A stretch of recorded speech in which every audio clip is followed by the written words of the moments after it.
What's on the Shelf Rig Rundown. Every few weeks or so, I'll pull a car off the shelf. We'll go over some of its features and some of its history.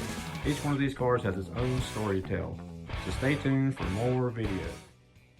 Welcome back to the channel, and this is episode 5 of What's on the Shelf Rig Rundown.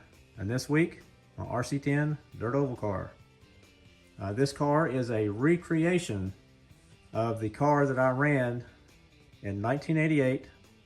It was the first year that we lived here. We moved from West Virginia to North Carolina, and we found this track. It's Stokesdale RC, and you say we moved here in August, and this was December. You had to win a few novice races. This is back in the day when you had enough cars to race novice, stock, modified, and after you win your novice mains, you get to move up to actual stock, or what would be pro stock. This is the first stock win. It was the week after Christmas in 1988. And this is not, like I said, this is not the exact car. I got this car from a friend of mine, David. It works at Richard Childress Racing. He was moving, and he had a lot of his old gear that he wasn't going to take with him. And I lucked up and acquired a lot of it. And this is one of his cars. And this car probably predates 88, just judging by some of the electronics. Some similarities between my car. My car was rear motor at the time. But we'll pull the body off here and check that out. And as for the body, that is an MRP ASA Camaro. And that was the hot ticket for a little while. They had an ASA Camaro and ASA Capri. And the Camaro was a really good body in two-wheel drive. And I looked up, and Mr. Powell, if you're watching this, I appreciate you finding this body for me, because I found it probably about 8 or 10 years ago when I was pursuing to build this recreation. And we painted it up as an exact replica, and you'll see in the pictures as they go.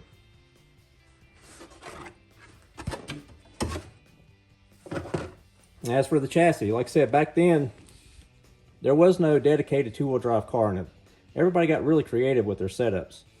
This car's got a composite craft chassis, which in late 80s, early 80s, this was probably marketed through Trinity. I'm not 100% sure on that.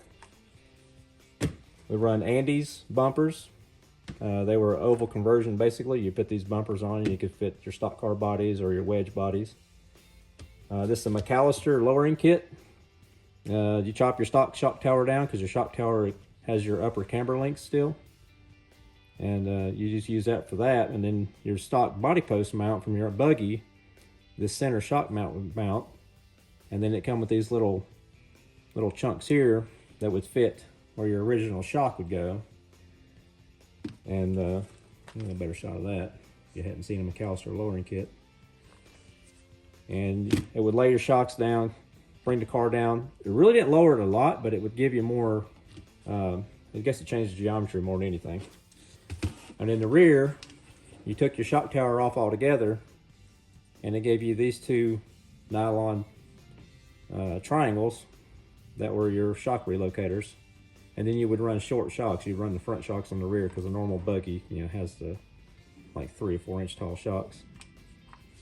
This car has been mid-motor conversion. If you ran RC10s back in the day, it was just as simple as swapping the motor plate around, because the motor plate would go either way, but you didn't really have to, but you could trim off the rear chassis brace. It was for the buggy chassis. My car ran these same gears. This is the Losi 64 pitch gears. This is something I didn't have. It's got aluminum dog bones. I guess that was an early speed secret. I did run the Bowlink wheels, and you'll see in the pictures that I painted them red, drilled the 5 holes between the spokes, just to add a little bit more style to them, because these wheels were very plain. They were just like a star and a dish. And it's got a Cyclone 2 Parma motor. I believe my car had a laser light 27 turn, and that was a quick motor back in the day. Of course, in stock, it was like motor of the week. It's got the Losi steering linkage, and I believe Hoogie also made a kit very similar to that. I had that same steering setup in my car. But where this sets apart, my electronics were a little bit newer than this. That's why I'm thinking this car may be dated a little further back than 88, because this has the old Futaba G plugs. It has the pins and a Novak 1 speed control, not a T4, T1, nothing. It's a 1.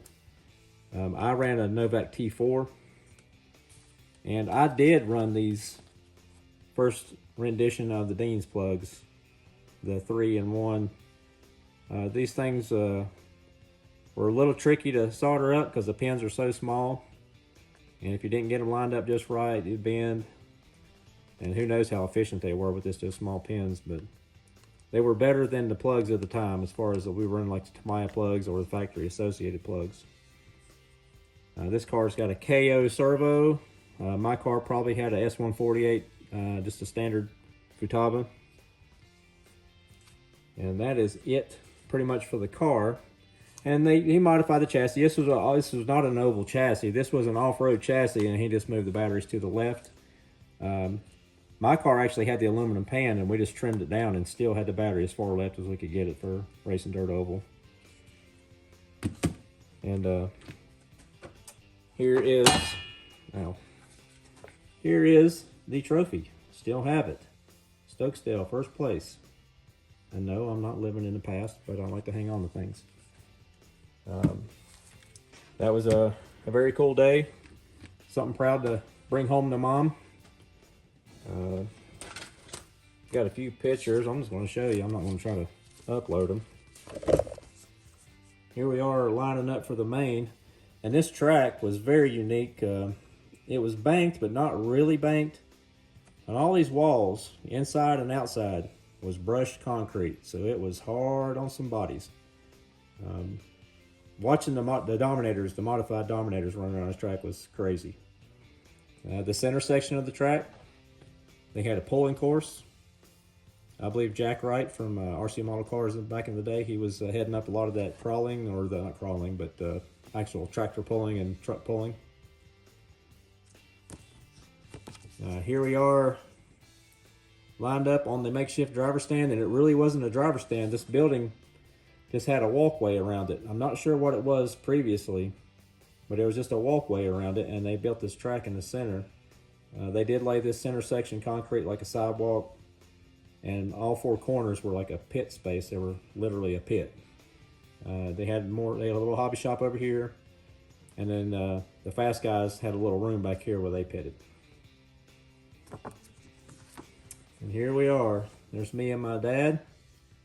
My dad is now 80 years old, and I'm now 49, and we're both still hanging in there. Not racing. I hadn't raced since 2019. I had so much dedicated to King. When it closed, it really took a lot out of me as far as wanting to race. I still love the stuff, and I'm still going to be doing it, whether I'm racing or playing or we're going crawling. Check out some of those videos. Still not going to get away from the hobby. And here we are. This is the actual picture, and there's my recreation. The difference is my brother painted this body for me. The numbers were decals. The KC Hobby on the rear quarter panel was a decal that the hobby shop used to hand out. KC Hobby had a lot of cool decals back in the day. He did some like a recreation of a custom work style lettering with his hobby shop. They were a very long running and very well respected hobby shop in this area. And my body, I ended up having to recreate that decal, and I painted it on. The throwback Novak sticker, that is a sticker. Numbers are painted on. The stripe was painted on my original body, and it was faded. And it actually went, I missed a spot. If you look at the picture, I didn't put the stripe on the quarter panel. For whatever reason, I got rushed, even though I've been trying to build this thing for 20 years. And you'll never find another one of these bodies in this great a condition. It was brand new when I got it. They're really thick leg sand, and they always tended to crack right here. But even though that, I mean, this was a very, as far as performance, this was an awesome body. This body worked good on pan cars back in the day. And there you have it.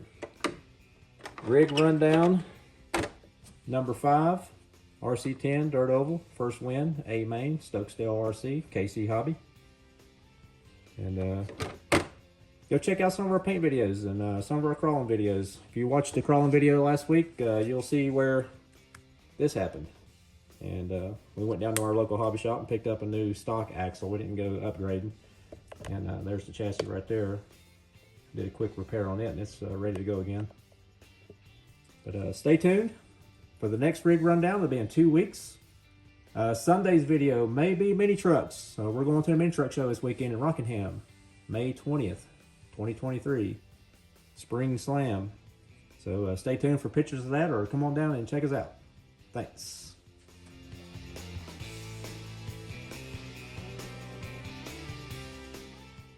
Oh, you thought I was done. Pop back on here. Just want to thank all the guys and gals that have been subscribing. We're slowly growing. Appreciate all the support. If you are watching this, I'm getting like 94% of my viewers are not subscribing, and all you gotta do is click subscribe. It doesn't cost you a thing. It just gives you an update of what's happening and whenever we upload a video.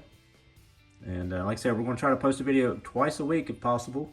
We're shooting for Wednesdays and Sundays, and the rig rundown will be every 2 weeks until we run out of cars. And we will revert back to more paint stuff. We've been doing a little bit more painting again. And stay tuned for that. And appreciate everybody. Thank you.